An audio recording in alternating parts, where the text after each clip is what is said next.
Bueno, y para terminar, primero quiero agradecerles muchísimo por tenerme aquí. Es un honor poder haber escuchado todas estas charlas. Desde ya tengo un nuevo referente. Entonces es súper emocionante e inspirador para mí poder haberlos escuchado y haber compartido este espacio. Yo vengo en representación de un colectivo. Vengo a contarles y ser la voz de un trabajo que no es solo mío, sino que también se compone de muchas miradas.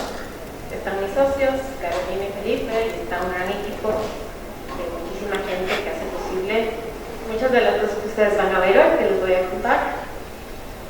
Especialmente sí quiero resaltar a estas mujeres que son parte de nuestro equipo, que han hecho cosas desde muchos frentes, desde la obra, desde el diseño, desde el liderazgo de comunidades, desde el compartir saberes que realmente han forjado muchos de los procesos que tenemos el día de hoy. Y aquí quiero que vean estas mujeres que son referentes para mí también de mi país, que tengo que reconocerlas porque es súper valioso entender que hay generaciones que se han movido muchísimo para que las mujeres que estamos hoy haciendo cosas en la arquitectura en el país podamos tener un camino un poco más abierto y sentirnos también súper acompañadas de ellas, porque de alguna u otra manera hemos conectado en diferentes puntos de la academia, desde la comunicación, desde el trabajo de liderazgo en puestos importantes de nuestro país. Entonces para mí era súper importante poder reconocerles también. Y bueno, yo no les hablo tal vez de ese tipo de tejidos, les voy a hablar de otro tipo de tejidos, pero creo que es un poco lo mismo, ¿no? Al final, ningún proyecto tiene una sola mirada ni una sola voz, y cuando confluyen muchísimos puntos se arman estas redes. Esta red es real. Si hiciéramos Zoom, estarían ahí muchísimas personas, colectivos que han trabajado con nosotros en algunos puntos de este proceso de los 11 años que tenemos de estudio, y que han enriquecido nuestra práctica, de los cuales hemos aprendido muchísimo y con los cuales también seguimos conectándonos a veces, ¿no? Para que los que no saben, yo vengo de Ecuador, es un país muy chiquito, que tiene alrededor de 18 millones de personas, entonces se podrán imaginar, no sé cuántos millones tiene México, pero me imagino que más, o por ahí, en la parte ya metropolitana, ¿no es cierto? Normalmente nos conocen por los Galápagos, entonces si dices Ecuador, los Galápagos más o menos te ubicas, pero tenemos un país muy rico, muy biodiverso. Tenemos estas tres zonas, la costa, la parte de la sierra con las montañas y los Andes y los volcanes, que es donde yo vivo, y la Amazonía. Todo el país se lo puede recorrer en unas 12 horas, como mucho, y claro, atravesando montañas, valles, llegar a la playa y todo es como bastante rápido, y el cambio es abrupto, ¿no? Entonces ese cambio y esas sensaciones también yo creo que sí nos impactan mucho.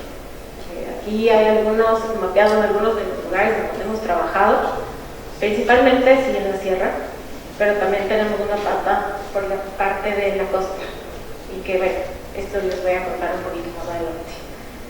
No les voy a contar de proyectos, soy estoy súper enfocada en la arquitectura, pero creo que en esta charla lo que me interesaba contar es más bien el detrás de las cosas, esas experiencias que se hacen desde el hacer, ¿no? Y de esas cosas que a veces no se comentan mucho, porque en estas charlas de arquitectura normalmente se explica la parte mucho más arquitectónica, ¿no es cierto? El proceso, el concepto, los espacios, las atmósferas que se crean y todo, y que creo que es bellísimo, pero esas partes no se cuentan.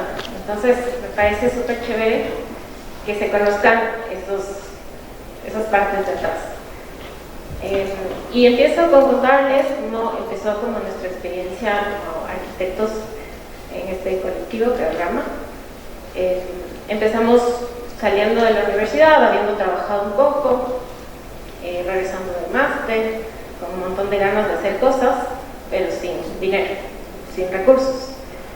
Y ahí es cuando te enfrentas a muchas cosas, ¿no? Queríamos un lugar para poder trabajar, un lugar que esté súper bien ubicado, que esté conectado a vías, al bus, a ciclovías, a lugares importantes de la ciudad, que haya vida, que podamos comer cerca. Y eso es clarísimo cuando te planteas de plano empezar así. Era casi imposible. Pero cuando las cosas se ponen difíciles, decimos que es como cuando más retos tenemos y más cabeza le metemos. Entonces empezamos a buscar oportunidades en la ciudad y encontramos un galpón, que era un lugar que estaba en desuso, que se había recientemente desocupado y que había sido un torno mecánico de partes de autos, y nos daba unas oportunidades increíbles, ¿no? Y ahí en la foto, como ven arriba, lo encontramos vacío y lo alquilamos. Entonces no había proyecto.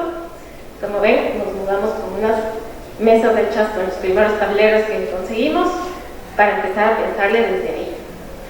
Cuando no tienes muchos recursos, te toca ser recursivo en pensar, en buscar oportunidades, y se planearon muchísimas cosas al inicio. Estructura metálica, una madera nueva súper bonita, piezas increíbles, pero la realidad era que no nos alcanzaba, el presupuesto era súper bajo. Entonces tuvimos que buscar y buscar materiales que podían conformar un sistema, y encontramos los ZDs de las cajas estas que vienen de China con los contenedores para partes de autos y tal, y encontramos piezas valiosas que tenían como el playbook, que lo podíamos seccionar, modular, armar vigas y columnas de ese material, unas vigas de reciclaje también, y estos paneles metálicos que podían servirnos como división. Y entonces fue cuando entendimos que la parte del diseño puede lograr muchísimo cuando está bien enfocado, ¿no? Y cuando está pensado a que nos dé como flexibilidades y posibilidades. Este proyecto se armó bastante rápido viviendo. Entonces, por eso me parece que es habitar, ¿no? Habitar este proceso, porque la verdad es que a veces somos súper impulsivos y nos lanzamos, digo, como grupo, a hacer las cosas, y cuando estamos metidos ya te toca salir, como sea.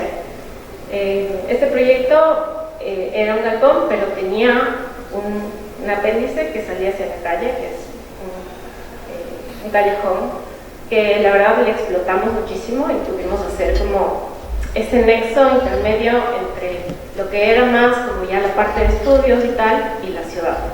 Algo que es importante contarles es que para ponernos en este espacio necesitábamos más gente, y también esa es una gran parte de la base de todo esto, ¿no? La colaboración. Cuando tú te conectas con gente que está en esas mismas búsquedas, todo se vuelve más ligero y todo se vuelve como más fácil. Entonces decidimos hacer este proyecto que no tiene ánimos de pérdida, no tiene fines de lucro, y entonces la idea era sostenernos compartiendo. No era ganar dinero de esto, de los alquileres, sino abaratarnos costos entre todos y poder tener un espacio que no hubiéramos imaginado tener solamente como un pequeño grupo o como una persona, ¿no? Entonces se hicieron muchas cosas, se ocupaban estos espacios comunales para hacer talleres, para hacer reuniones, para hacer fiestas también. Entonces era un lugar que podíamos disfrutar. Los colectivos que estábamos ahí súper variados, no éramos solo arquitectos, evidentemente nos interesaba mezclarnos con otro tipo de profesiones, con otro tipo de miradas, y entonces normalmente las miradas creativas y más artísticas son las que menos recursos tienen. Entonces éramos los que estábamos ahí como para compartir esos espacios. Así fue creciendo, el proyecto como que mutó y se amplió, que fue también súper chévere ver cómo en la práctica este sistema que habíamos pensado podía también ser lo suficientemente flexible para cambiar de escala Y lo que sí pasó es que teníamos que pensar en que en algún momento esto podía desaparecer de ahí porque era un lugar alquilado, no lo compramos. Entonces, pensar desde ahí también ya le ponía como que otro tipo de dificultades. Aparte de eso, en esa época decíamos, es importante acercarnos al lugar, porque si vamos a vivir cerca de donde trabajamos vamos a poder tener una mejor calidad de vida. Y la verdad es que le buscamos, y mis socios y yo, por su lado, nos mudamos súper cerca del lugar para poder ir a comer a la casa, descansar un poco, volver, no perder tiempo en desplazamientos y tal. Pero entonces, sí es un poco intenso, pero es la búsqueda que tenemos y es un poco lo que van a ver que ha ido pasando en nuestras vidas a raíz de estos torbellinos en los que nos metemos, que la verdad es que igual disfrutamos muchísimo. Cuando llegamos a vivir ahí y a trabajar ahí, empezaron a llegar ahí uno que otro primer cliente, y la primera semana le robaron el auto a alguien de afuera que llegó a visitarnos y le rompieron el vidrio, y dijimos, estamos como que en un lugar un poco peligroso, ¿qué hacemos? Nos preocupamos porque esto podía volver a pasar, y fue en el momento en el que hay problemas en los que dices, tengo que hacer algo, ¿no? Es como esta respuesta inmediata a ver qué pasa, a ver cómo esto puede empezar a relacionarnos con el lugar a donde llegamos y empezar a intentar conocer al otro, entender que algún tipo de acciones o actividades podían vincularnos, hacer que nos conozcamos, y con todo el equipo que teníamos adentro de ese colectivo, que eran, como les digo, de diversas profesiones, nos montamos una limpia de la calle, ¿no? Que se dice así, llevamos un chamán, limpiamos las malas energías, y la idea era decir, oigan, estamos aquí, o sea, a los malos, ¿no? a las personas que estaban como un poco viendo ahí qué pasaba, y la idea era decir, a ver, que la calle es nuestra y nos vamos a cuidar. Esa era un poco la idea. Aquí abajo pueden ver un taller de mapping, un video mapping que se hizo, que en esas épocas, claro, hubiera sido impagable por un grupo independiente. Pero como era parte de nuestras prácticas, las cosas como que se cambiaban. Y era chévere lo que decían antes, porque incluso hicieron canjes dentro de ese colectivo. Yo me acuerdo que para mi tesis de máster hice un video y lo canjeé por una cervecería independiente que estaban ahí. Entonces yo cambié por cervezas un video. No me tomé yo. Y esas cervezas las volví a canjear con otra persona, ¿no? Porque yo tampoco qué iba a hacer con otra cerveza. Pero es interesante porque ahí el recurso del dinero deja de ser lo único que se puede intercambiar. Entonces fue también como súper chévere entender otras dinámicas y otras formas de relacionarnos. No voy a decir que esto fue fácil. Cuando invitaba a los vecinos de este barrio, como era un colegio súper largo, con una pared y un muro gigante, una clínica y algunos vecinos del otro lado, era súper difícil casi sacarles de la casa, ¿no? Era, por favor, oye, hay reunión para la seguridad del barrio, ¿no es que? Y unos iban, otros no iban, venía la policía y cosas así, pero era como que el único camino que habíamos encontrado para al inicio del mar. Después nos dimos cuenta de que no van a venir por nada más de mar.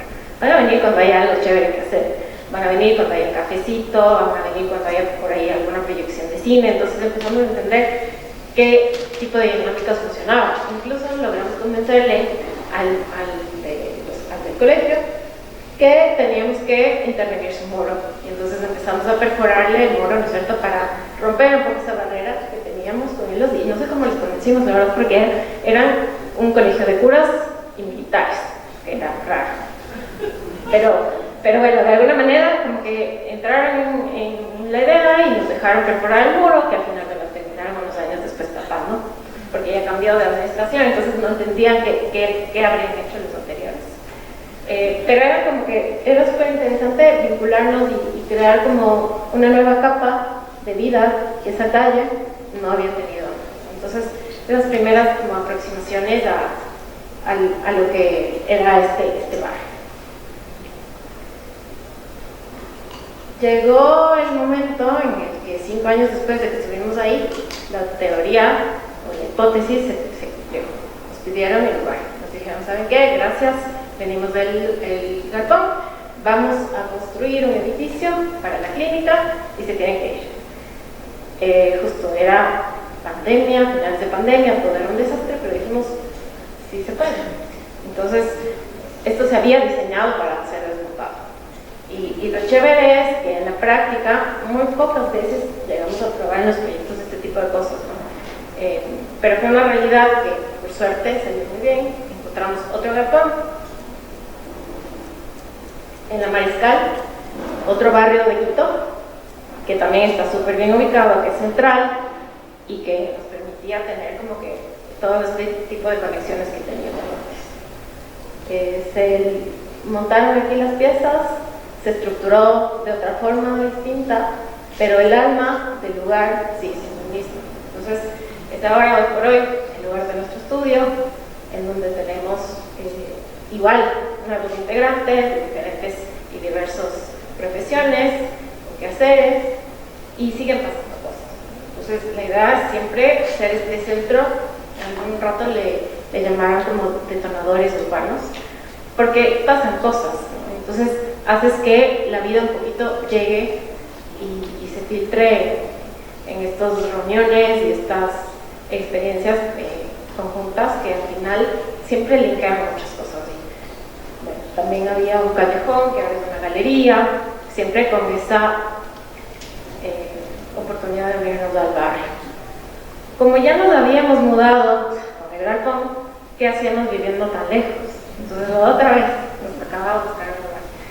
Pero aquí ya habían pasado 5 años y estábamos empezando a tener una búsqueda de un lugar especial para vivir, pero también con la idea de un poco aplicar lo que habíamos estudiado. Caro y yo estudiamos vivienda colectiva y nos encanta esa otra escala, pues, que también es como muy diversa, y creemos firmemente en que tenemos que densificar la ciudad para poder estar más cerca, para no tener servicios que se tengan que ir muy lejos, para poder estar conectados a la vida del barrio y a todo lo que pasa en la ciudad. Entonces, como pasan las cosas en la vida, llegó un día un cliente, y yo digo es que se alinean, porque el universo conspira.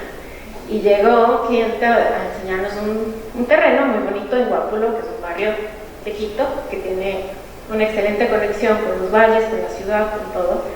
Aparte, históricamente tiene una energía preciosa.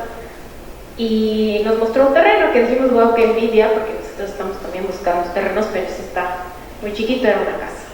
Al poco tiempo nos dijo, ¿saben qué? Malas noticias, ya no me están vendiendo el terreno, porque la familia decidió que solo van a vender los 3 terrenos juntos.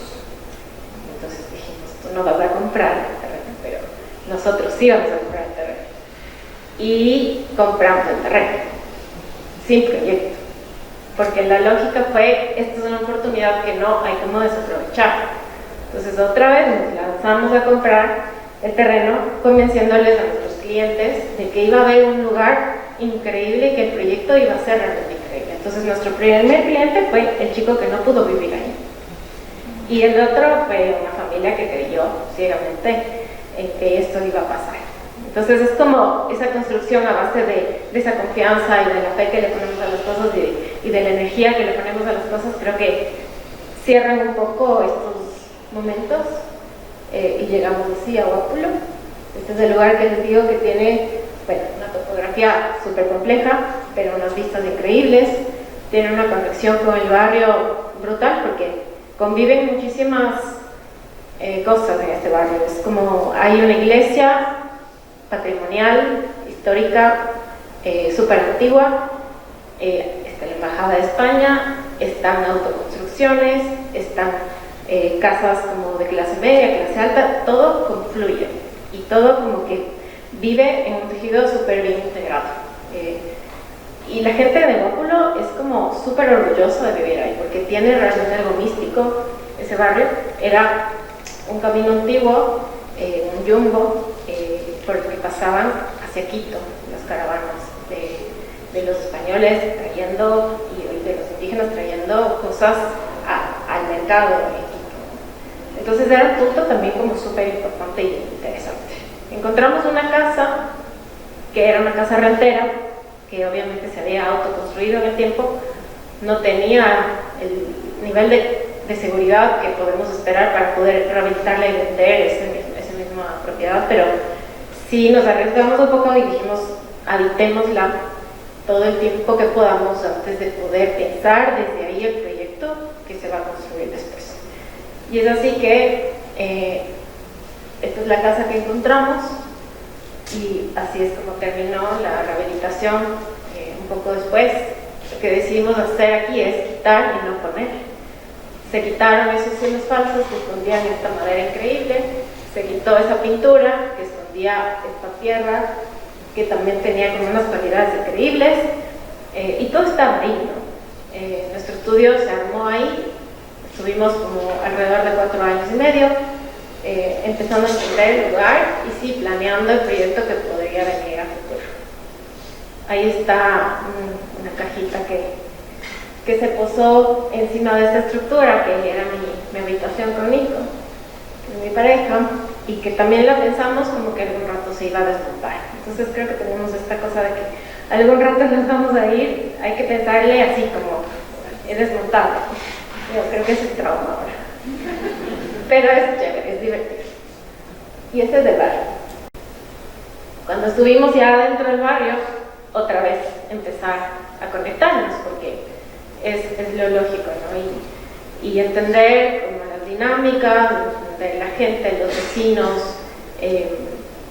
Nos parece súper increíble vivir ahí y nos dimos cuenta, porque ganamos un concurso que era de barrios sostenibles a nivel ciudad, en el que propusimos algunos elementos como un poco más sostenibles en el sentido de iluminación pública con paneles solares, recolección de agua, lluvias para regadío de jardines, huertos comunitarios, una placita de circularidad, la gente podía venir a vender sus cosas el fin de semana, pero nos dimos cuenta que este barrio tenía totalmente lo contrario del anterior. Al anterior teníamos que ir a sacarles a las personas de su casa para que vengan a las reuniones. Aquí te venían a golpear la puerta el sábado y te decían, ya, salga la minga, oye minga. Entonces éramos como que qué bien, o sea, no nos toca ir a arrastrarle a la gente, sino que aquí es al revés. Entonces, entendiendo ese tejido como súper increíble, logramos hacer este proceso que más que nada al final terminó reconociéndose por esta unión entre vecinos y un tema como mucho más sostenido de comunidad. Llegó el momento otra vez del cambio y teníamos que empezar a desmontar este lugar que había sido nuestro hogar unos casi 4 años, pero no lo queríamos hacer así, ¿no? Como agresivamente, porque ya había sido un tesoro encontrar algunas cosas de las que vieron y nos parecía brutal romper todo eso, sino que fue más bien una cosa como con pinzas, de hacer un catálogo, de encontrar qué cosas funcionaban, qué cosas se podían regalar. Algunos vecinos igual llegaron y escogieron puertas, ventanas que ya no nos iban a servir, pero ellos sí. También se seleccionó una porción para la obra y otra vez pasan cosas. Entonces llega un cliente que quería una casa en un terreno súper delgadito, pero no tenía mucho dinero. Entonces le dijimos, podemos hacerte la casa, pero tienes que estar abierto. Entonces dijimos, mira, tenemos estos recursos. Y estos recursos van a ser en materiales de tu casa. Los puedes comprar más baratos, pero tienes que estar abierto a lo que nos salga con eso. Entonces nuevamente vio una pila de cosas y le dijimos, esa es tu casa. Y él dijo, bueno, entonces, porque a la final se podía recuperar esto y podíamos usarlo dependiendo de qué nos iba sirviendo, ¿no? Para las ventanas, los duelos del piso, los adobes que salieron que eran increíbles, los pingos, todo lo que ustedes vieron antes. Y esta es la casa que está en proceso, todavía no se termina, pero ahí ven como todas estas piezas, ¿no? Y cómo pueden otra vez reconfigurar un nuevo espacio. Es chévere ver ese proceso, que también lo vamos entendiendo, porque no se planea así, sino más bien en retrospectiva vamos entendiendo cómo llegó a pasar eso, pero creo que siempre está ahí la búsqueda implícita en estas cosas que pasan. Y al final, la idea era poder reducir todo esto esta contaminación que iba a salir. Al final la construcción es una de las cosas que más contamina, casi que no deberíamos hacer nada para no contaminar. Pero es interesante entender que sí se puede reducir el impacto. Ahorita este es el proyecto que estamos construyendo ahí, un proyecto que trata de entender la montaña, que trata de romper también un bloque que puede ser súper agresivo, que trata de incrustar unas pequeñas cajas o unos módulos que miran hacia diferentes vistas, tratando de fragmentar y enfocar el edificio como para bajarle la escala.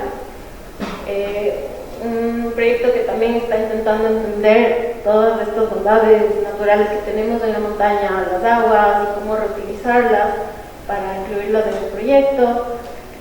Y es un proyecto que ustedes van a ver aquí, que es el resultado de un trabajo de todos los años que pasaron hasta que lleguemos a este proyecto. En este proyecto estamos proponiendo todas las tabiquerías, que no son portantes obviamente, pero porque estamos en montaña, tenemos que sostener la montaña con el hormigón, pero todos los cierres y las tabiquerías están propuestos de tierra en pareja. Y no es algo común, digamos, en una oferta comercial de la ciudad.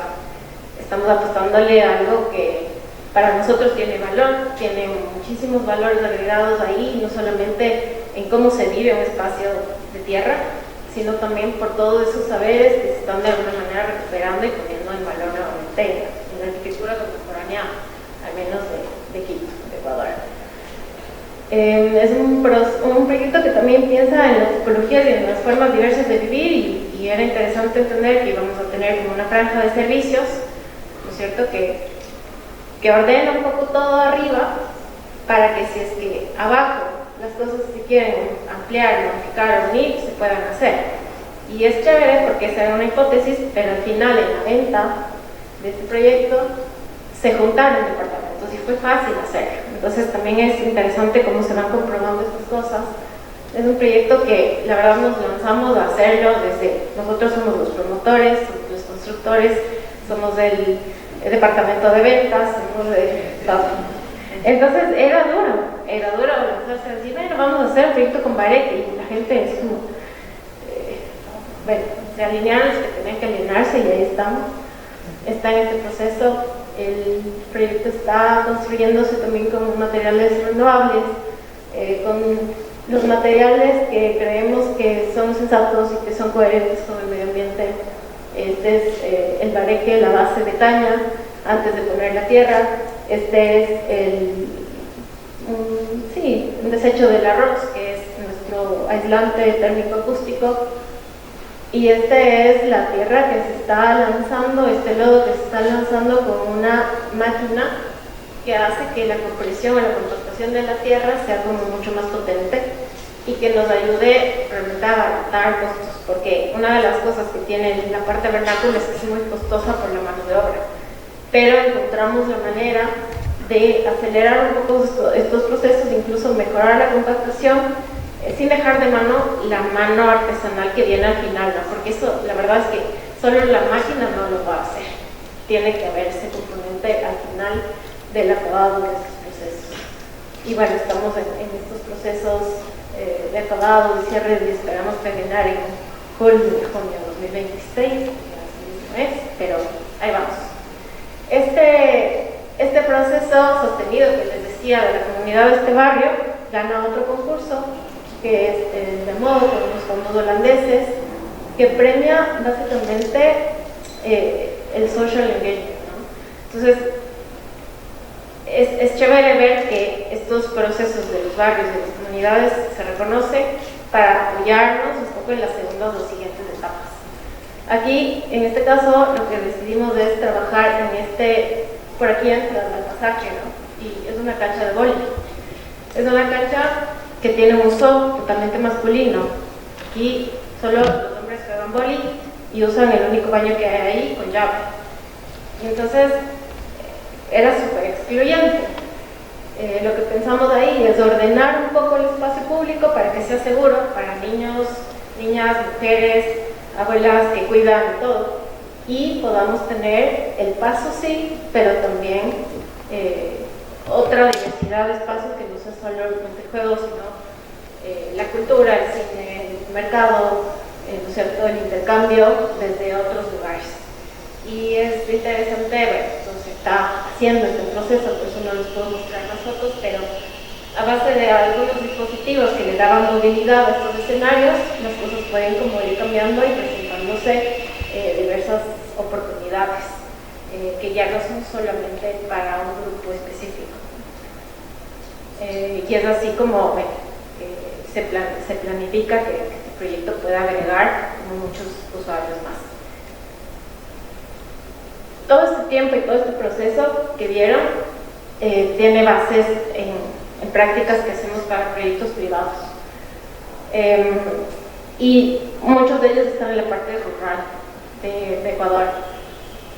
Y es triste ver cómo estos paisajes, que son más andinos, se van destruyendo por el desarrollo, ¿no?, por el bloque y el hormigón y el zinc, que es más barato, obviamente, pero que deja de lado un montón de saberes, un montón de prácticas colectivas que se van perdiendo. Y en esto hemos encontrado las oportunidades de cambiar un poco la idea de cómo deberían ser estas casas modernas, trayendo un poco lo vernáculo a una casa más contemporánea. En este caso igual es chévere entender cómo vamos cambiando la lógica de los clientes, porque ellos nos pedían una casa gigante con muchísimos cuartos, porque querían tener muchas visitas. Y lo que nosotros les dijimos, ustedes no necesitan muchos cuartos, necesitan muchas camas, necesitan un espacio flexible que se pueda comunicar para recibir a las gentes. Entonces, esas lógicas también van hacia esta reflexión de también el espacio tiene que ser pensado y no tiene que, ¿no es cierto?, como ocuparse si es que no va a ser necesario.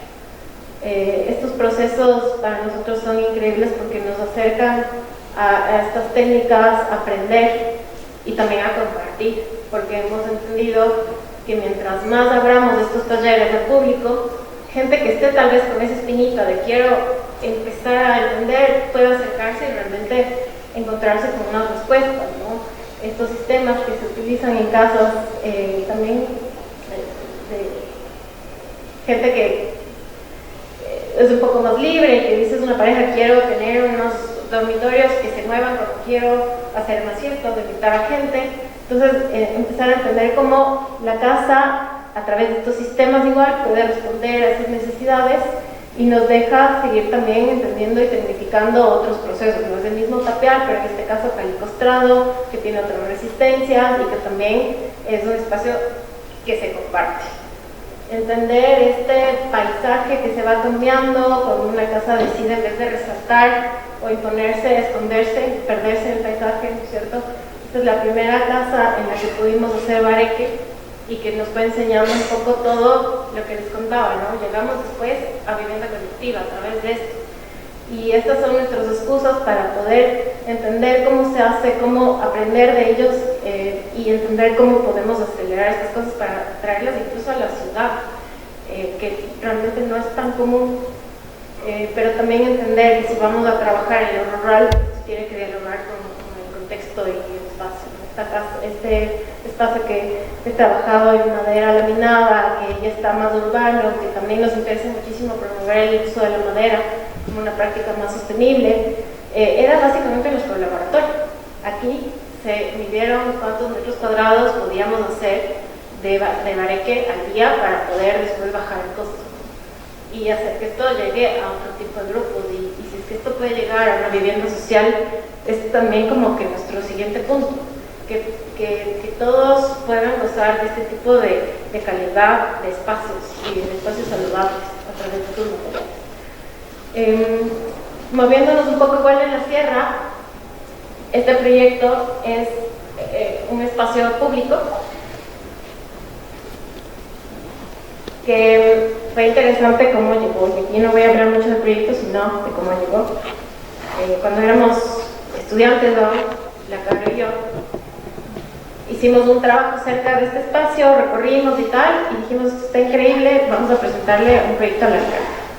Así, ¿no? Como, buenos días, no llegamos a pasar ni de la recepción. Y nos dijeron, o sea, ¿qué les pasa?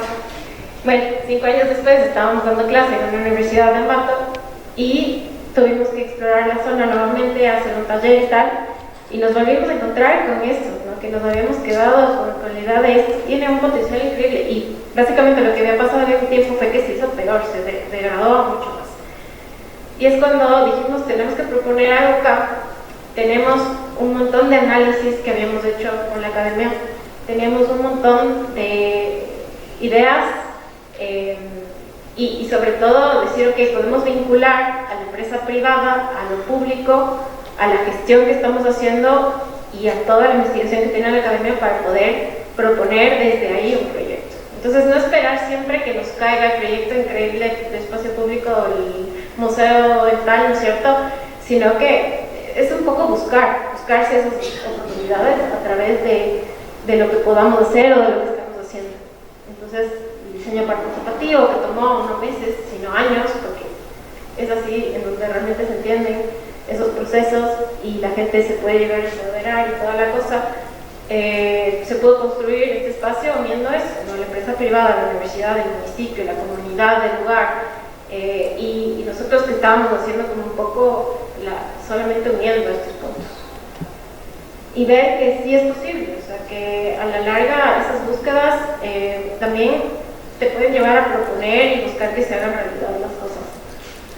Es un proyecto open que trata de la movilidad alternativa, no hay escaleras eléctricas en el proyecto, era algo que también entraba por el lado de entender esa conexión importante que tenía la ladera y que podía ser resuelta a través de un sistema de movilidad alternativo. Y por último, para cerrar, moviéndonos hacia el lado de la costa que les contaba, nos topamos con un terremoto en el 2016 que afectó a la costa de Ecuador y que nos llevó a unirnos como colectivos nuevamente para dar una respuesta de soporte inmediato a lo que había pasado en ese desastre. Se llama Actuemos Ecuador y muchísimos amigos de varias profesiones, no solamente arquitectos, nos volcamos a bajar a la costa a ver en qué podíamos ayudar. Dentro de esas muchas bajadas encontramos este lugar que es Portete y que básicamente el 80 familias fueron desplazadas de la isla y fueron llevados a esas casas, ¿no? A ese tipo de viviendas que son las que pudo el gobierno otorgar fuera de la isla, y entonces la isla se quedó deshabitada casi, ¿no? Con miedo a regresar.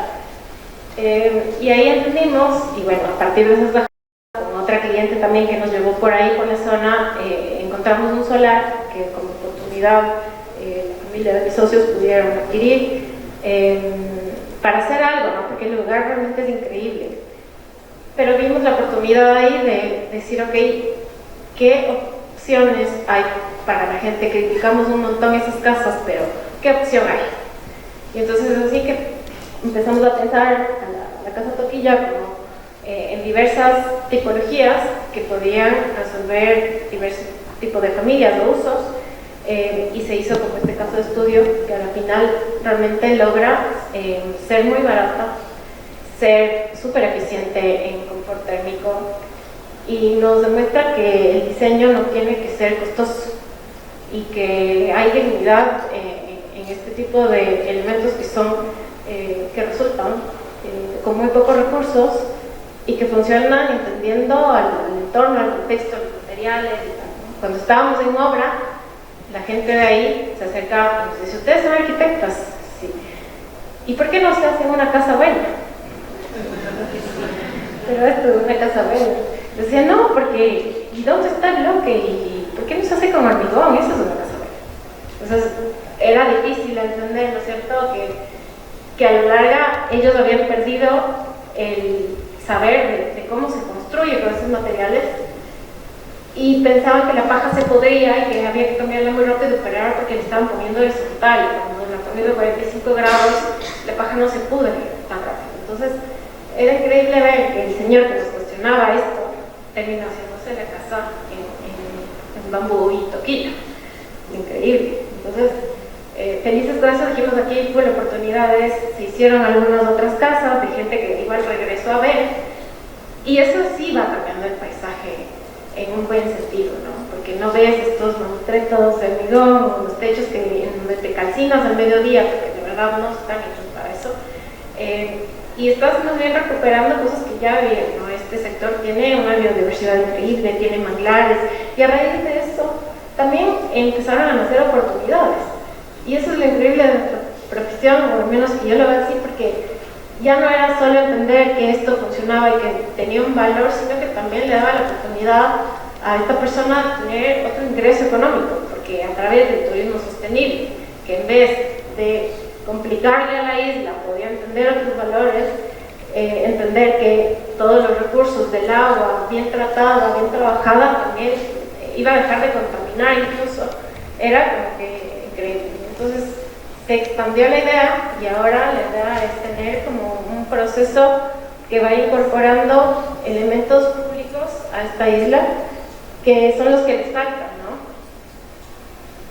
Desde entender que el espacio público educa principalmente, porque tal vez es más difícil acceder a una casa privada, ¿no? Tal vez no puedo entrar y tener esa experiencia del confort térmico a 10 grados menos debajo de la parrilla, pero sí puedo estar en este espacio público, que de hecho se construyó con mingas, con la gente, a través de otros premios, cosas que se fueron buscando, y que hoy por hoy sí demuestran que estos espacios tienen otro tipo de valor, ¿no? Porque no solamente se reconoce el material en sí, el confort que te da, sino también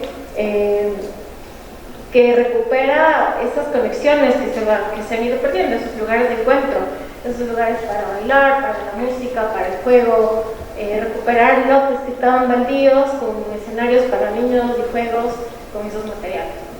Terminando, creo que también desde nuestra práctica hay que pensar, nosotros somos docentes también, en qué se está transmitiendo en las aulas, ¿no? Y qué valores y qué cosas se están animando a los estudiantes a hacer. Aquí está la Caro, que aparte está con Onara, que nos pide que sí, o sea, tratemos de luchar por esos espacios para que las mujeres que salen de las aulas no tengan que decidir entre ser mamás o profesionales, ¿no? Sino que sí se puede hacer las dos cuando tengamos esas cualidades y un sistema que de verdad nos apoye. Y cómo se comunica a través de las aulas esto a las alumnas que salen para que realmente sí, esa profesión que ustedes pueden ver ahí, la mayoría son mujeres arquitectas y hoy por hoy salen muchísimas, pero se van perdiendo en el camino. Entonces, lucharle por eso, entender que la arquitectura no tiene un solo camino, que tiene muchísimas expresiones y formas de ser, como lo hemos visto hoy, desde la parte de gestión, desde la parte cultural, desde el arte, desde la obra, desde la parte técnica, hay muchísimas formas de hacer arquitectura y que creo que todo es posible, o sea, nada es imposible, ningún proyecto es imposible, que los sueños sí se pueden cumplir, siempre y cuando se puedan integrar esas estrategias de gestión y de trabajo colaborativo a este tipo de procesos, porque todo es colectivo y todo se puede hacer en colectivo. Gracias.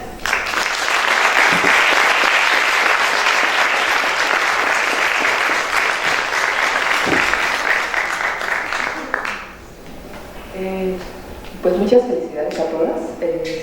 Me gustó mucho esta conexión entre las disciplinas. Todas en realidad tienen esta dinámica de interdisciplina. Y mi pregunta es para Jimena. ¿Cómo eres vista en la arquitectura o en tu ámbito de arquitectura? Porque pienso que transgredes muchísimo. Yo no soy arquitecta, pero sí me preguntaba yo cómo veían tus compañeras y tus compañeros o la comunidad tu práctica. Tal vez ellas pueden contestar mejor que yo.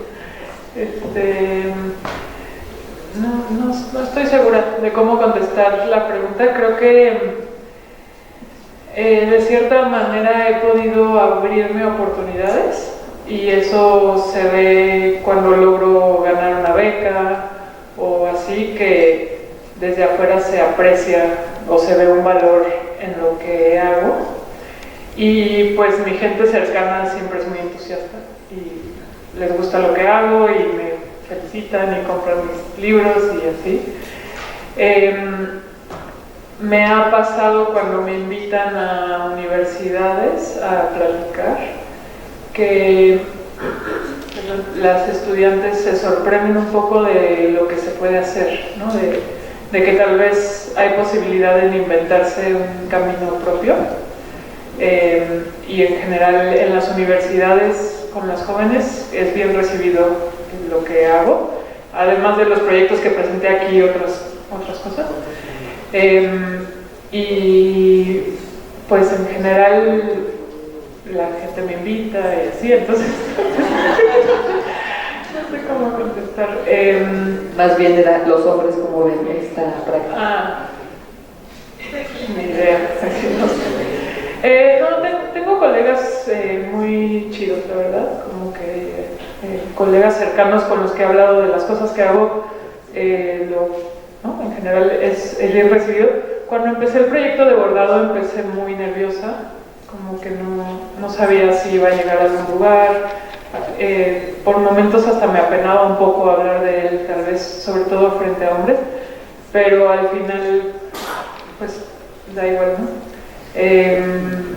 Y pues sí, no creo tener mucho espacio en algunos grupos, y tal vez como no hago tanto proyecto construido, no se me valora de la misma manera que a otros arquitectos, pero creo que a estas alturas de la vida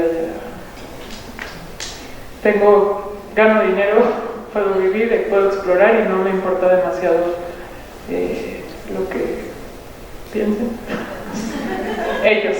No sé, soy súper torpe, pero eso, no sé si te fuiste, más o menos. Bueno, la pregunta no es para mí, pero obviamente, pero yo fui alumna de Jimena, y después de que fui alumna de Jimena también le pedí que fuera mi sinodal y tuve la fortuna de que dijera que sí. Y debo decir que tanto a ella como a las mujeres que hoy han expuesto, a Zaida también, a Gabriela, lo que las presentaron, creo que inspira mucho para nosotras como arquitectas, o cuando éramos arquitectas en proceso, esa posibilidad de mirar diferente y de saber que puedes vivir de mirar diferente, ¿no? Creo que para mí eso fue un refugio, porque empecé la carrera de arquitectura un poco, creo que a esa edad no sabes bien por qué, como que, perdón, lo haces y ya está, pero la verdad es que creo que verlas a ellas, o sea, Jimena fue mi profesora en quinto semestre, que es como media carrera, y ver a qué becas estaban aplicando, qué cosas estaban haciendo, me marcó una guía como muy clara de lo que yo quería hacer. Entonces, eso nada más.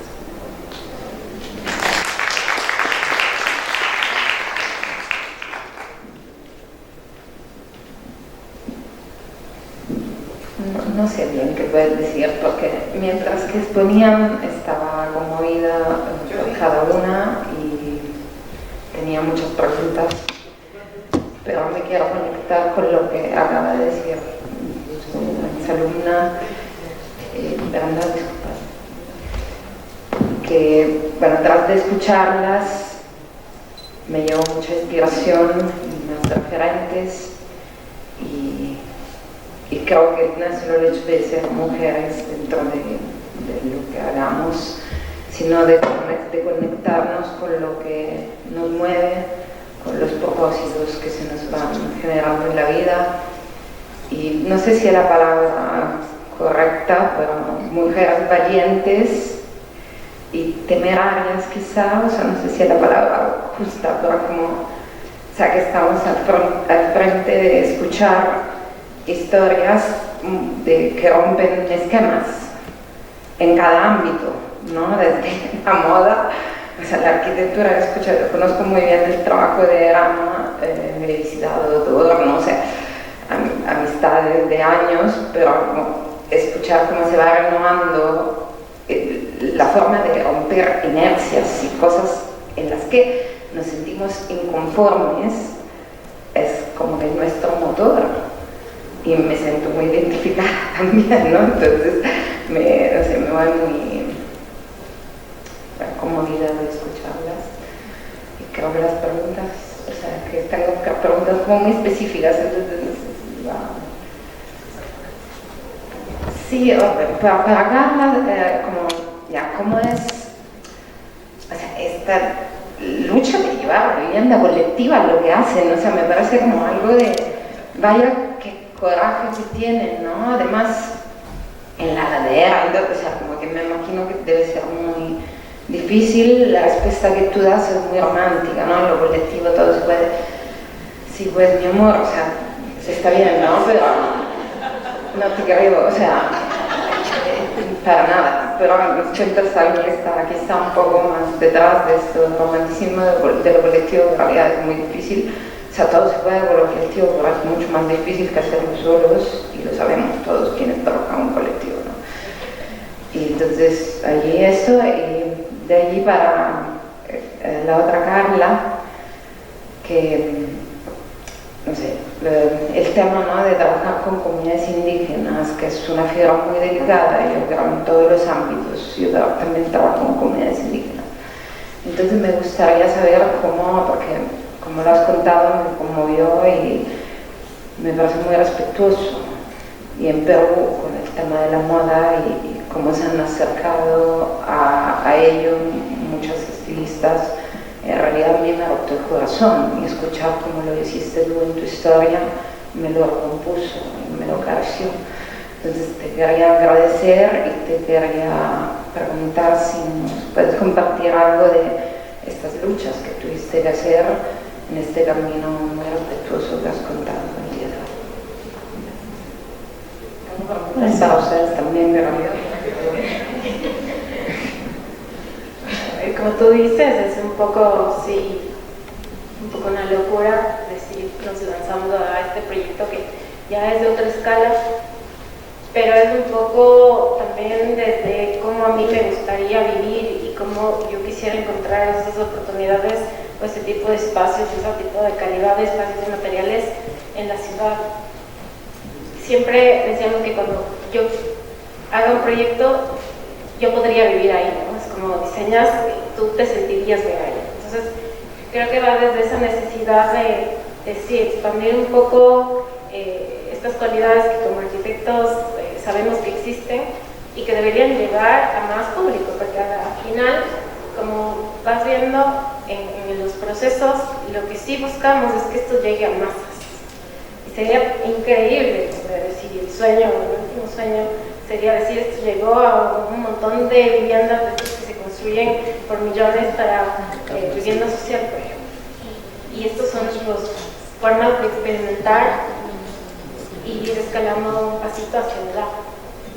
Es para poder vivir y para poder decir, me gustaría poder brindar este tipo de experiencias a todos. Entonces nos metemos en esa locura para poder llegar a ese fin y ese objetivo, que ojalá, de verdad, podamos cumplir. Espero estar sentada otro día, después de unos 20 años, diciendo, este es el edificio de viviendas colectivas que se hicieron en tierra y tal, contar como eso, como un sueño, que ojalá sea una realidad.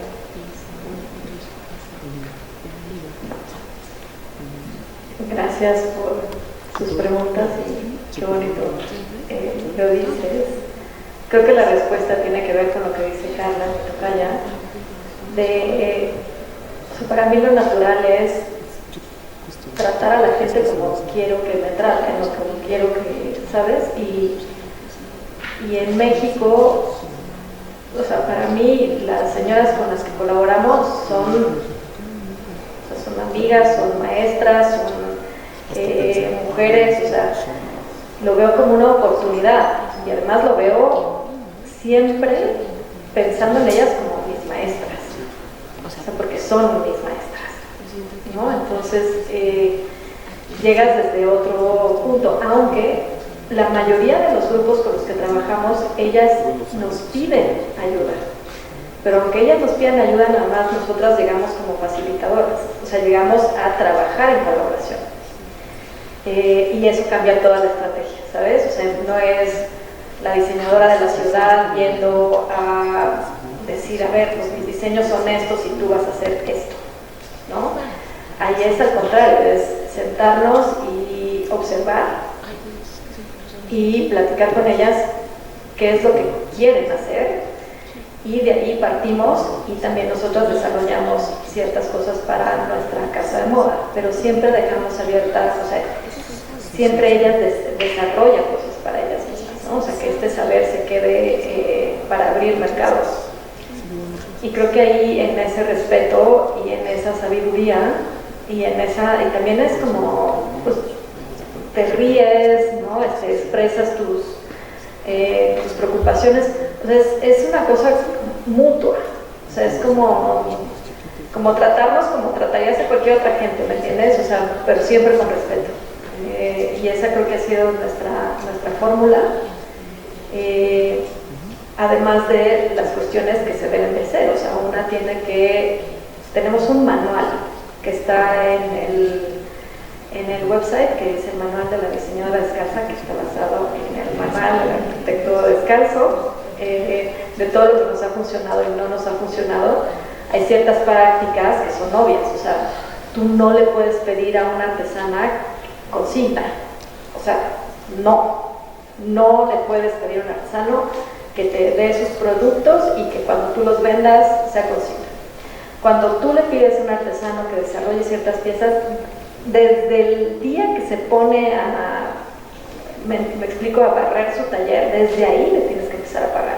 Obviamente los prototipos van a salir mal, ¿no? O sea, hay un proceso de aprendizaje, de desarrollo, de diseño, todo se lo tienes que pagar, todo tiene que estar clarísimo, o sea, es una relación además de sociedad. Y ahí viene como paso por paso en ese manual, como lo que sí nos ha funcionado, les decía, lo que de plano no nos ha funcionado, también para que le sirva a otras personas que lo lean. Y creo que es esa cercanía y ser muy honestas y nos sentamos y platicamos, oye, ¿qué te pareció? Al final del día es como con un equipo, ¿no? Hola, ay, qué lindo tenerlas aquí. Me emocionaron mucho sus presentaciones y la verdad creo que más allá de que nos enseñaran un poco de sus trayectorias, lo que yo me llevo es como estas motivaciones profundas que cada uno de ustedes tiene de hacer diario, ¿no? Lo que ustedes hacen. Y un poco mi pregunta, que es para todas, es ¿a qué edad o en qué momento ustedes creen que hayan encontrado ese detonador para decidir como este va a ser el camino por el que yo quiero seguir? A lo mejor puede haber sido el que les cerraran alguna puerta o alguna oportunidad y entonces ustedes quisieron abrirla por otro lado, o tal vez porque identificaron una necesidad o hicieron un diagnóstico hasta muy humano en el transitar la ciudad. Y lo pregunto porque en esta escuela que nos dedicamos a preparar futuros arquitectos, urbanistas, arquitectos de paisaje, diseñadores industriales, sobre todo yo lo veo en mis alumnos que de repente los veo un poco perdidos, ¿no? Es decir, bueno, es que no sé que me gusta ser arquitecto, pero de repente sé que hay otras cosas que también me llaman la atención, o un poco el lado más artístico. Entonces, ¿qué pequeños momentos en nuestra vida que son los que nos marcan? Vemos ahí ese camino por el que podríamos ir y entonces saber que a eso nos queremos dedicar y que de ello podemos comer, ¿no? Tal cual. Es bien bonita pregunta porque yo, si mientras pensabas, me acordaba de Carla diciendo a los 12 años me pasó. Pero en mi caso, que no soy arquitecto y tengo esta práctica que involucra muchas colaboraciones de un estudio y vivo de mi práctica. Yo también me gusta mucho pensar en cómo poder compartir las experiencias y aunque cada uno tiene un camino, sobre todo desde el arte, es muy distinto porque tiene que ver con, en mi caso, la curiosidad, no cerrarme un solo camino, sino no tener ninguna pega en decir, no importa que ahora se vaya a ver de otra manera y ahora voy a trabajar con otro material. Pero creo que y es algo que de pronto sentí en un momento, si hay algo que no va bien, entonces yo no me siento a gusto trabajando. Estoy incómoda, no la paso bien. Y eso es un síntoma de que es que no va por ahí. Hay que disfrutar del trabajo, y es que por supuesto que el trabajo implica mucho trabajo, mucho tiempo, y el trabajo es mi vida, lo que hago es mi vida y lo disfruto muchísimo y me hace feliz hacerlo. Y si algo no está bien, se siente, ¿no? Entonces, por ejemplo, con artistas jóvenes con los que soy tutora o acompaño, o en universidades o demás, creo que es una cosa que sí funciona y nos funciona un poco a todos. Si sientes así algo feito es porque creo que no lo estás haciendo bien, no estás siendo honesto contigo mismo, ¿no? Sí. Ahí. ¿Contestamos todos? Sí. Sí, no sé en qué momento tal vez sentí esto, pero sí sentí una pasión. Y también al ser docente noto lo que tú dices y concuerdo mucho con eso. Porque hay momentos en los que ves que no hay esa pasión, pero creo que cada uno va buscando su camino, y yo sí también les digo a mis estudiantes que no tienen que saber necesariamente cuando están estudiando qué quieren hacer, y tal vez que no se estresen por eso, porque en algún punto van a encontrar algo que les mueva, y puede ser que no sea la escritura y que sea otra cosa, y está bien, y tal vez entonces no tendríamos que preocuparnos tanto en eso, sino en buscar y meterte en algo, y si no cambiar, como que ser libres para poder al momento disfrutar de lo que te encuentres, y si es que encuentras y sigues tu camino por ahí, está bien, pero si no, también está bien. Como que a veces hay esas preguntas y esas dudas existenciales, y digo, al final, no, es el camino, y el camino es diferente para todos, y entonces también en eso está lo bello, porque puede ser que termines con otra cosa y también está súper bien. Sí, no sé, a mí me llegó, no sé, tal vez cuando empecé a trabajar y tal vez me encontré con gente que también me movía mucho y que sentía que avanzábamos juntos. Eso pudo haber sido un gran empujón, porque tal vez a veces solo sí es difícil. Y yo creo que nada de lo que les conté podría haberlo hecho solo. Entonces, siempre hubo como gente que te movía y te empujaba y te apoyaba desde muchísimos lugares. Bueno, yo me sumo un poco a los comentarios anteriores, y también tal vez entender que lo que ha hecho mucho daño es pensar que hay un camino, ¿no? Y que hay un solo objetivo, cuando no hay ni una sola carrera que sea igual. Y lo que a mí en lo personal me ha funcionado es hacerle caso a la intuición, aunque no sea un conocimiento certero, un poco tal vez lo que decía Tania, ¿no? Si no te vibra es que tal vez no está funcionando. Y tener los ojos abiertos al mundo, como que si tú vas pensando en arquitectura, proyecto, despacho, no sé qué, tal vez no te abres a otras opciones y a otras posibilidades, y a ir caminando por la calle y viste un escaparate y ahí encontraste una inspiración de algo. No sé, sería como ir con la mente abierta, sabiendo que no hay un solo camino y que la intuición es sabia.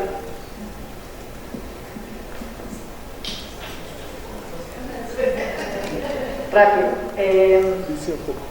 Yo lo que les diría o les digo a los jóvenes y las jóvenes que me preguntan es, luego, sobre todo en moda, como que hay tendencias, ¿no? Entonces, vamos a hacer como una tendencia, ¿no? Entonces te guías por una tendencia. Y a mí lo interesante, que no sé si incluso si lo platiqué porque hoy di clases en la mañana, pues traigo la cabeza bien revuelta, no sé qué dije hace rato y hace ratito, lo bonito es ver qué hay en tu cabeza, ¿sí me entiendes? O sea, yo lo que quiero es ver qué hay en la cabeza de Tania, qué hay en la cabeza de Carla, ¿no? O sea, como ver qué hay en esas cabezas, porque de repente nos quedamos como, hay que seguir esta tendencia. Entonces, y ahí es en donde siento que nos perdemos. Y sí hay un momento, cuando somos, por lo menos, cuando empiezas un proyecto, tiene que ser una idea que le dediques tiempo a lo creativo, porque después te la pasas apagando fuegos, o sea, después te la pasas viendo cómo decirle al SAT que tenemos un problema, ¿no? Entonces tienes que dedicarle a esa idea o a esa pasión o a esa energía, ¿no? El tiempo que le necesites para que de ahí surja como esa chispita, ¿no? Lo que decías también en tu plática y ahora mismo. Entonces, por ahí iría como mi respuesta. Pues yo la verdad quiero felicitarlas porque son casos de éxito, ¿sí? De éxito que motivan mucho a los alumnos. Yo siendo profesora de aquí de la Facultad de Arquitectura llevo más de 26 años y en el seminario de tesis los chicos me dicen, ¿y ahora qué sigue, no? Entonces empiezas, oye, ve una especialidad, oye, ve una maestría, fortalécete afuera. ¿Qué les dirían ustedes? ¿Cómo los motivarían a los chicos que ya están por egresar?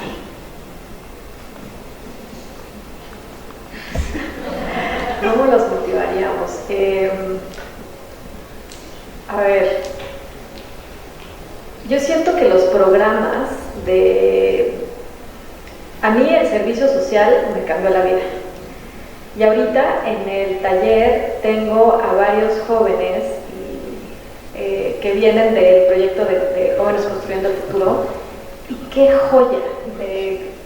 Muchos vienen de la UNAM.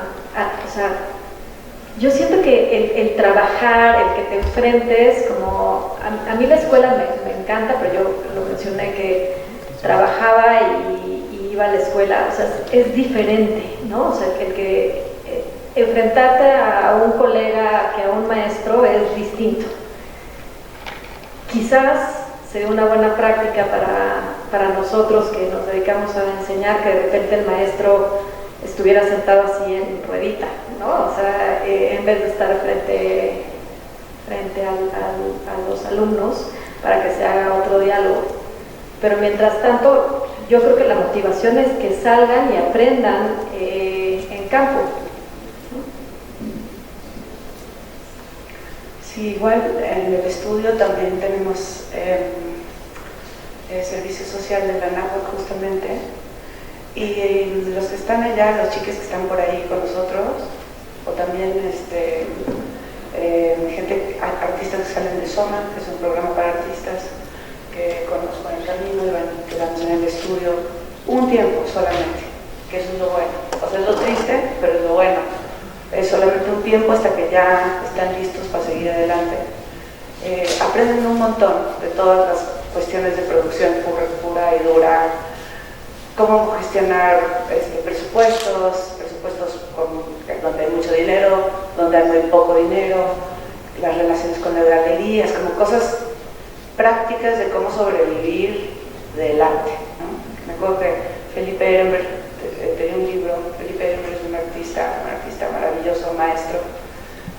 Escribió un libro que se llamaba Cómo vivir del arte, que todavía lo tengo de referencia, y entonces decía, por ejemplo, tienes que tener tu tarjetero. Ahora ni tarjetas tiene la gente, pero por ejemplo el guardar el mejor herrero, el mejor carpintero, quién hace barro, dónde comprar la tela, etcétera. El directorio, importantísimo, ¿no? Pero bueno, todo esto va a decir, sí, un tiempo de ese aprendizaje en donde la realidad de la práctica se puede mamar, ¿no? Y desayunar. Y en específico con los artistas, yo no sé si hay residencias para arquitectos, pero las residencias, cuando uno es joven, poderte ir a hacer una residencia a un lugar o ir a estudiar algo fuera para salir fuera del contexto de tu casa, caminar a una ciudad por vez primera, empezar a moverte en otro ambiente y aprender cómo haces tu propio taller, cómo haces tu propia casa, cómo organizas tus cosas y tus tiempos desde la salida. Eso hace que uno pueda crecer muchísimo, ¿no? ¿Qué les diría? Les diría tal vez que se lancen. A veces somos un poco, sí, no sé, impulsivos, y a veces estas fuerzas te llevan lejos. Y no siempre va a salir bien. Y es lo que tú tú decías, es durísimo. Y te das una y otra y otra, pero ahí aprendes. Y es la única manera. Entonces, en ese aprendizaje y en ese camino, seguramente vas a encontrar las fuerzas y la motivación y tal vez encontrar eso que te apasiona, ¿no? Los viajes también son increíbles, conocer otras culturas, otros contextos. Si yo les daría consejos, de verdad, cuando pueda, a donde sea, así sea un pueblo de al lado, así sea en otro barrio, conozcan otras realidades, porque eso nutre muchísimo. Y también, sí, no tener tanto miedo al inicio, porque lo peor que te puede pasar es que salga mal, pero vas a aprender y entonces ganaste, ¿no? Ganas mucho de eso. Y otra cosa que también creo que es importante, que al menos yo lo viví en práctica, es que tal vez no está tan bueno, dependiendo obviamente de tus búsquedas, graduarte y irte a estudiar. Yo sí diría, trabajen un poco previo de muchas cosas y cuando encuentres algo tal vez especialízate, porque le vas a aprovechar muchísimo más. O sea, la maestría yo la hice cuando tenía ya un recorrido de haber entendido cosas que me gustaban, que no, que me cuadraban, que me llamaba, y yo creo que ahí aprovecho muchísimo más también.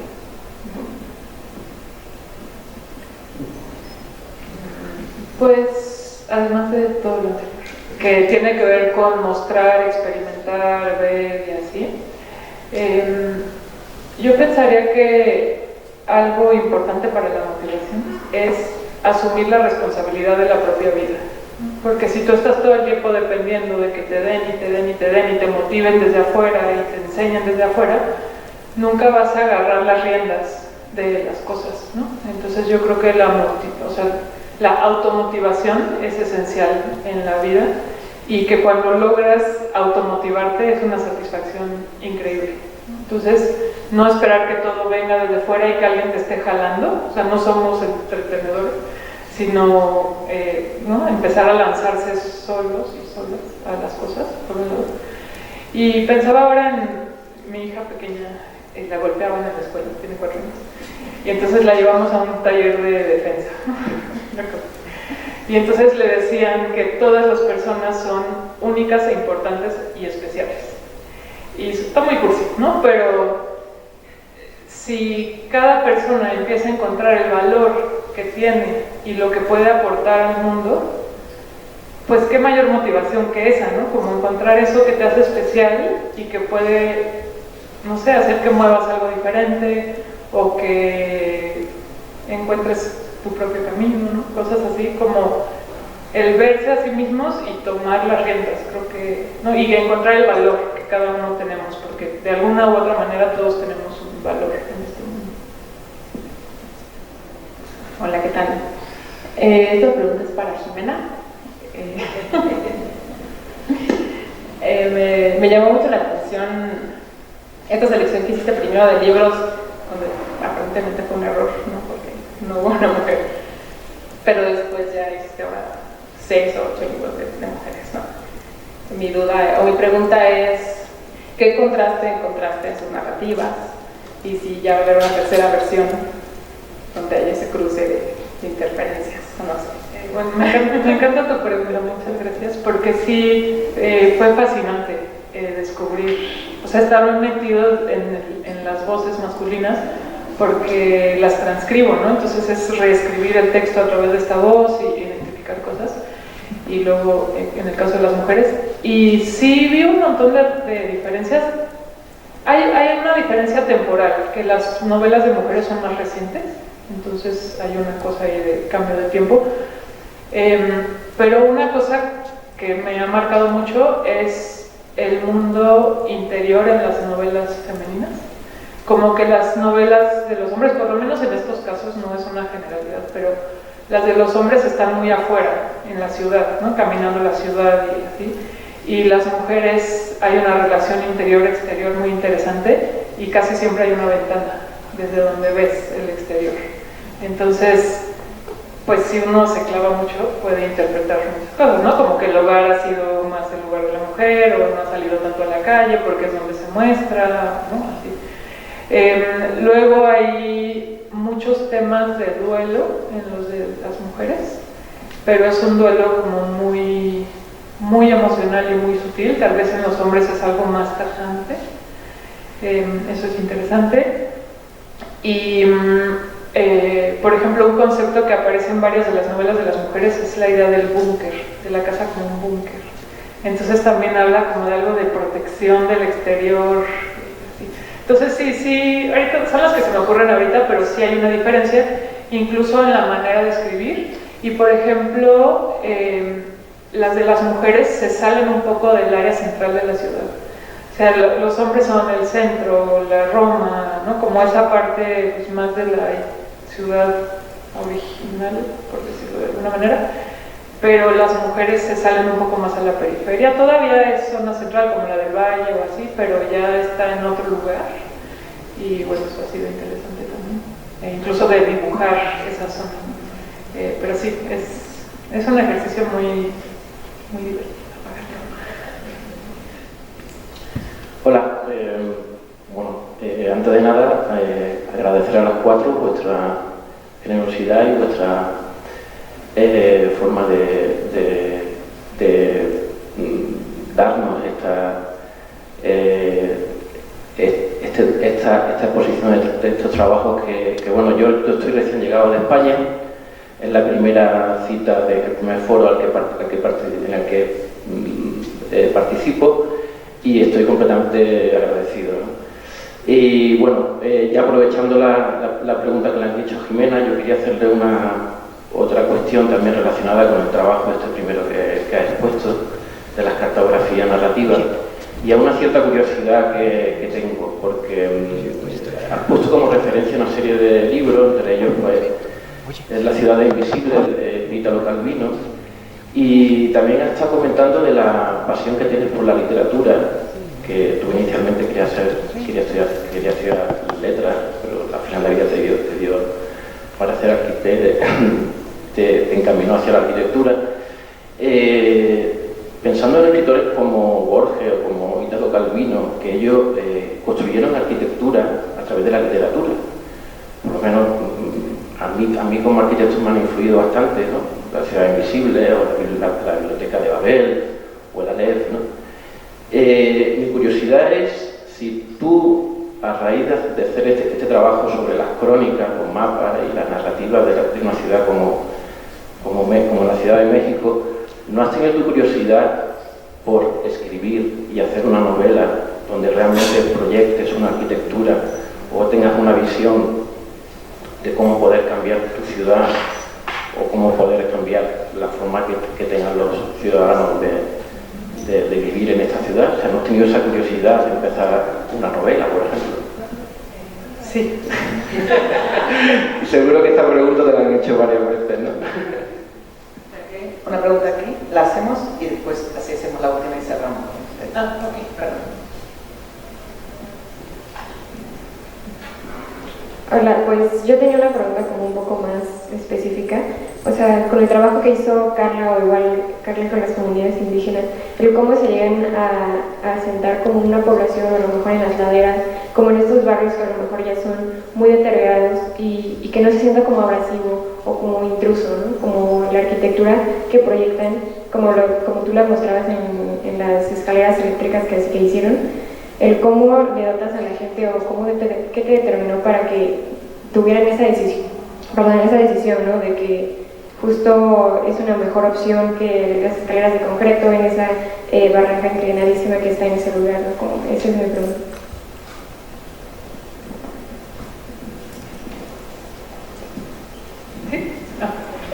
Bueno, sí se me antoja escribir una novela. Justo esta exploración con los cuentos fue un primer acercamiento a cómo se podría hacer. Y tengo como en mente una novela con un personaje arquitecto que tal vez pueda existir en algún lugar.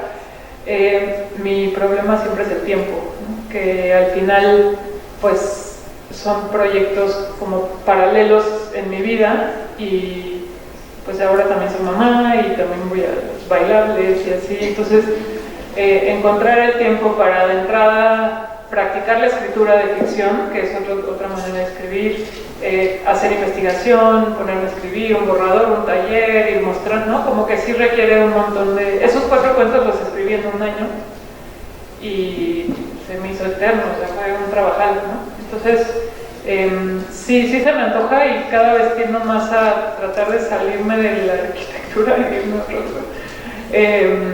Pero bueno, a ver cuándo lo logro, ¿no? Tal vez es un proyecto de 20 años, no sé, pero sí. Bueno, y sobre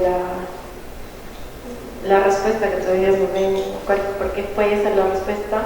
¿Por qué las escalinatas?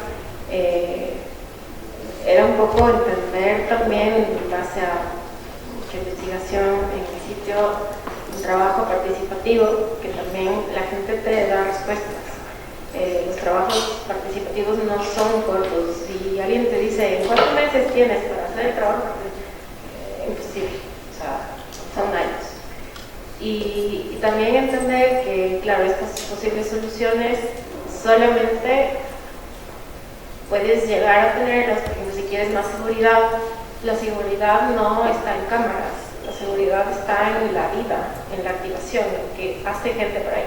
Entonces, una de las cosas que queríamos buscar ahí era que venga gente, y la única manera de que sea un lugar al que le participe mucha gente era que sirva parte de un escenario que podía ser, y que habíamos visto que funcionaba muchas veces en las activaciones que habíamos hecho, es que te sirva para algo, y el espacio público en este caso te está sirviendo para moverte y trasladarte de una manera más sostenible, porque no es un bus que te echa un montón de smog, que es energía y que te puede ahorrar tiempos en la vida cotidiana, porque te está conectando desde una plataforma que era más residencial con el centro, en donde pasa mucho, y que ayudaba a que niños y niñas de escuelas crucen por ahí de una manera un poco más segura.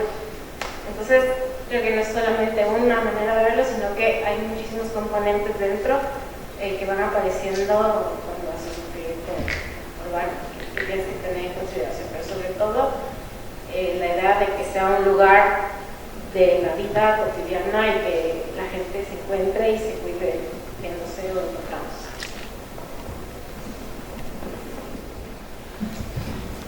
Bueno, como ya tenemos que cerrar, pues digo, a mí me encantaría que Zaida también dijera algo de este cierre importante, pero como soy profesora, me gustaría atajar algunos temas que encontré. Creo que el punto más importante para mí en esta sesión es, y lo decíamos en un mensaje chismorreando Zaida y yo, es cuán entretejida es la vida y qué poderoso sus historias, su tiempo, su espacio, y cómo en este foro todas empezaron a conectar entre los saberes, el origen, la memoria, el desaprender.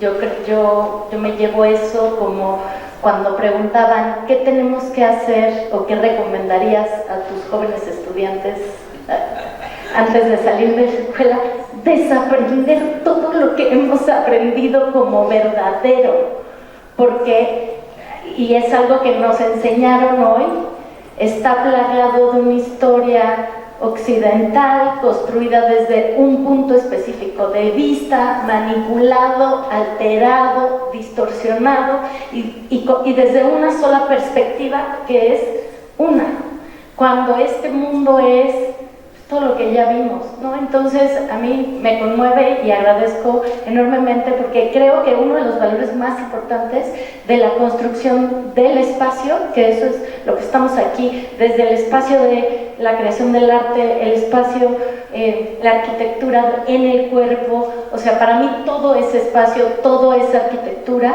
es la generosidad. Y en un mundo como en el que estamos hoy, creo que sí hay un punto optimista de propuesta. No, la protesta se hace con propuesta y creo que está clarísimo en este escenario. Entonces, muchas gracias por su generosidad.